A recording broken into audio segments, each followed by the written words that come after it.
إن الحمد لله نحمده ونستعينه ونستغفره ونعوذ بالله من شرور أنفسنا ومن سيئات أعمالنا من يهد الله فلا مضل له ومن يضلل فلا هادي له أشهد أن لا إله إلا الله وحده لا شريك له وأشهد أن سيدنا محمدا عبده ورسوله لا نبي بعده اللهم صل وسلم على سيدنا محمد الفاتح لما أغلق والخاتم لما سبق ناصر الحق بالحق والهادي إلى صراطك المستقيم وعلى آله وأصحابه حق قدره ومقداره العظيم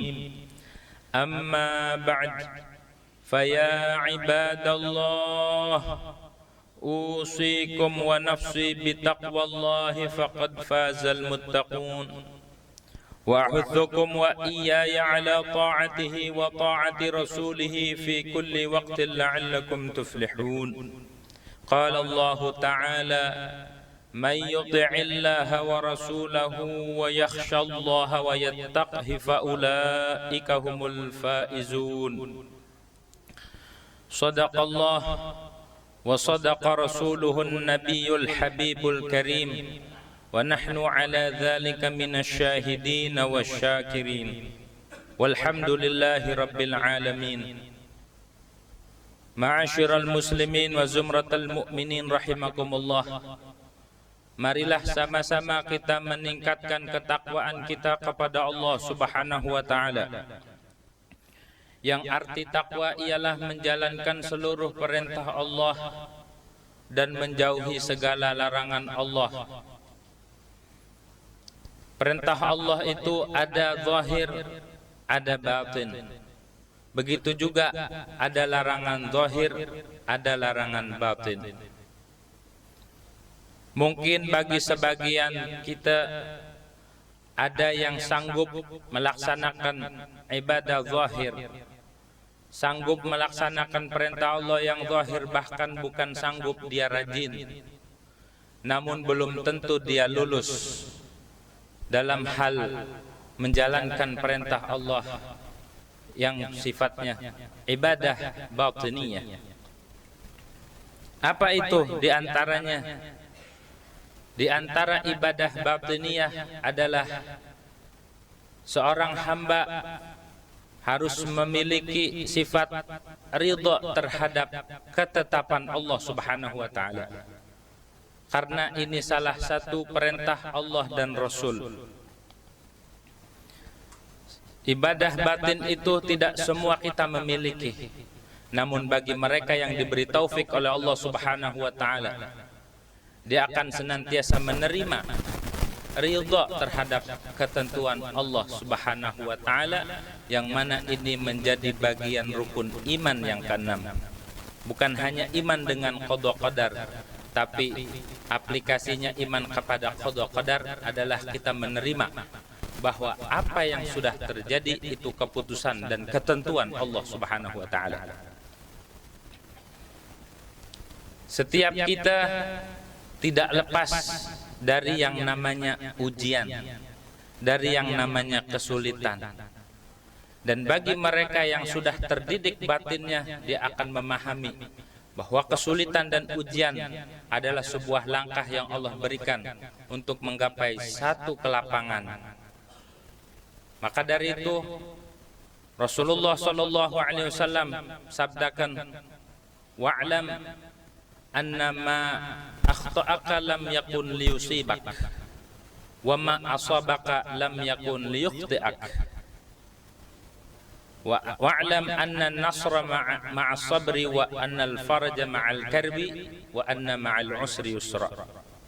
Kata Nabi, ketahuilah sesuatu yang bukan menjadi bagian kita, sesuatu yang tidak menjadi catatan kita, maka tidak akan pernah menimpa apapun bentuknya, baik itu rezeki ataupun jodoh ataupun ujian apapun yang menimpa kita, kalau bukan bagian kita, tidak akan kita mendapatkan hal tersebut.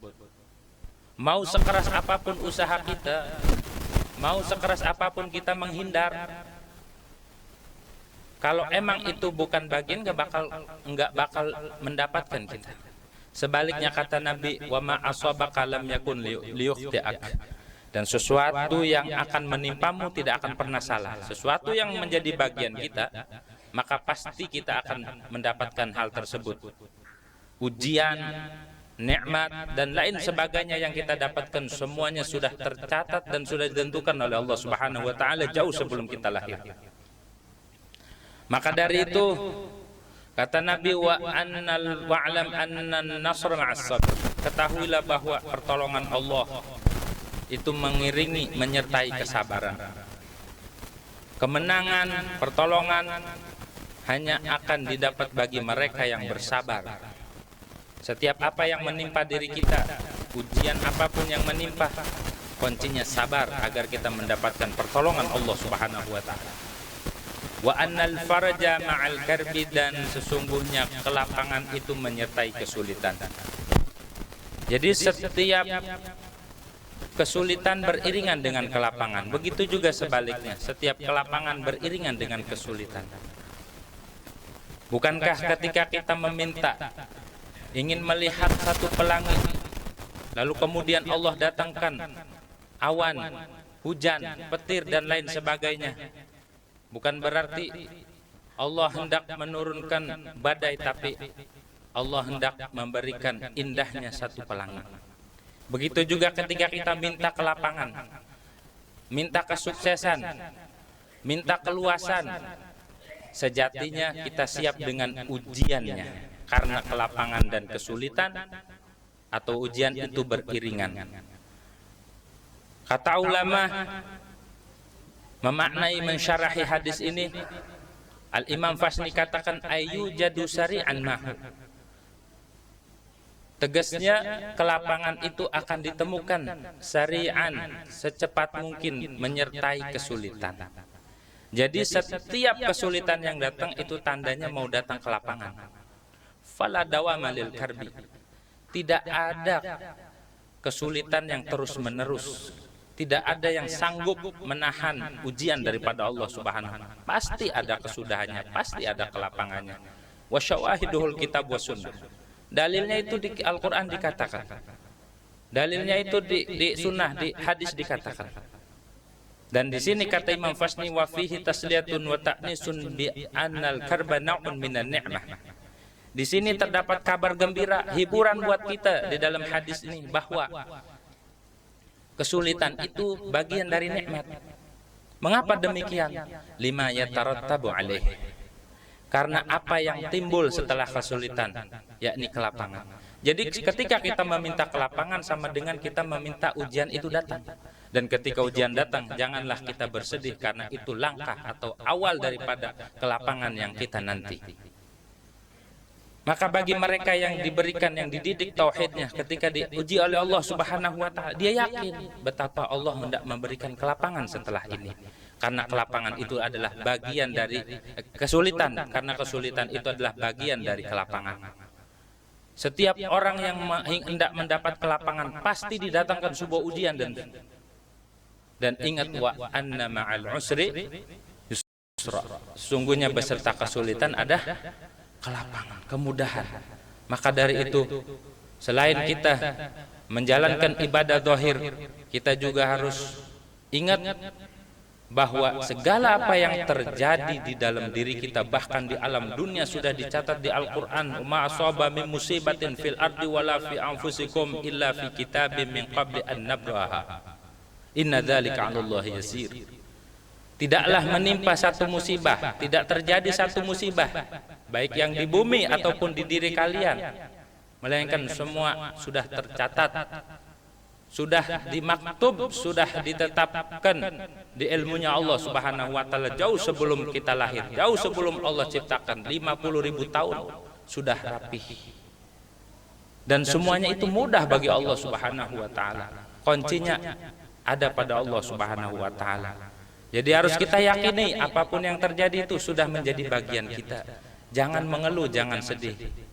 Karena apa? Karena kesulitan itu pasti ada akhirnya. Tidak ada yang langgeng, tidak ada yang kekal.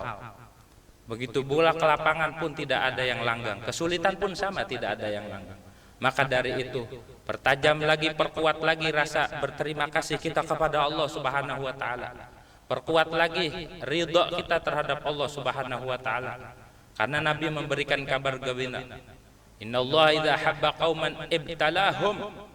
Sungguhnya Allah bila mencintai satu kaum, maka Allah akan menguji.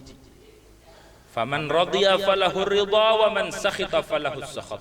Siapa orang yang ridha terhadap ujian Allah, ridha terhadap keputusan Allah, dia tidak mengeluh, dia tidak suudzon sama Allah, dia menerima dengan lapang dada, maka dipastikan kata Nabi falahur ridha, maka dia akan mendapatkan ridha Allah Subhanahu wa taala. Sebaliknya, jika dia murka, jika dia tidak terima, jika dia marah sama Allah, dia suudzon sama Allah, dia kecewa, maka yang didapat apa?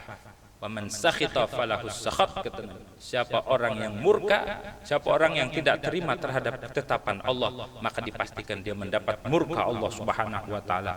Mudah-mudahan kita senantiasa ridha terhadap ketetapan Allah Subhanahu wa taala, dan mudah-mudahan kita dijauhkan dari murka Allah Subhanahu wa taala. Demikian khutbah yang sangat singkat, mudah-mudahan bermanfaat khususnya bagi khatib. Inna ahsanal kalam kalamullahil malikil alam. Allah Subhanahu wa taala yaqul wa biqauli yahtadil muhtadun wa idza quri'al qur'anu fastami'u lahu wa ansitu la'allakum turhamun. A'udzu billahi minasyaitonir rajim. Bismillahirrahmanirrahim. Wal 'asri innal insana lafi khusrin illa alladziina aamanu wa 'amilus salihati wa tawassaw bil haqqi wa tawassaw bis sabr. Barakallahu li wa lakum fil qur'anil 'azim wa nafa'ani wa iyyakum bima fihi minal ayati wadh-dhikril hakim wa taqabbala minni wa minkum tilawatahu innahu huwas samiul 'alim. Aqulu qawli hadza wa astaghfirullahal 'azim li wa lakum wa li sa'iril muslimina wal muslimat wal mu'minina wal mu'minat wastaghfiruhu innahu huwal ghafurur rahim.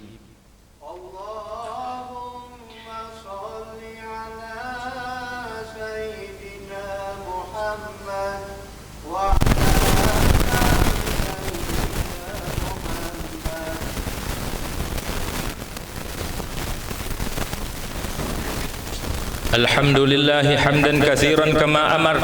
أشهد أن لا إله إلا الله وحده لا شريك له إرغاما لمن جحد به وكفر.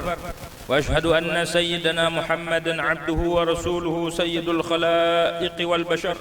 اللهم صل وسلم على سيدنا محمد المختار وآله الأطهار وأصحاب الأخيار ما اختلف الليل والنهار.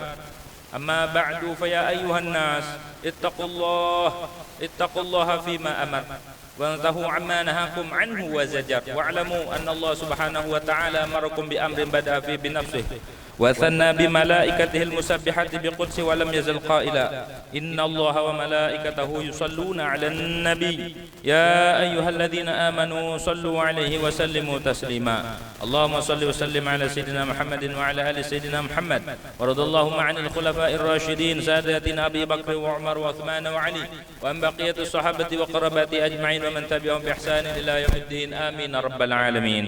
اللهم اغفر للمؤمنين والمؤمنات والمسلمين والمسلمات الأحياء منهم والأموات إنك سميع قريب مجيب الدعوات وقاضي الحاجات وغافر الذنوب والخطيئات إنك على كل شيء قدير. اللهم اغفر لأمة سيدنا محمد. اللهم ارحم أمة سيدنا محمد. اللهم الطف بأمة سيدنا محمد. اللهم فرج عن أمة سيدنا محمد. اللهم أصلح أمة سيدنا محمد. اللهم انصر أمة سيدنا محمد. نصر من الله وفتح قريب وبشر المؤمنين. عباد الله إن الله يأمركم بالعدل والإحسان وإيتاء ذي القربى وينهى عن الفحشاء والمنكر والبغي يعظكم لعلكم تذكرون. فاذكروا الله العظيم يذكركم واسألوا من فضله يعطكم ولذكر الله أكبر. أقم الصلاة.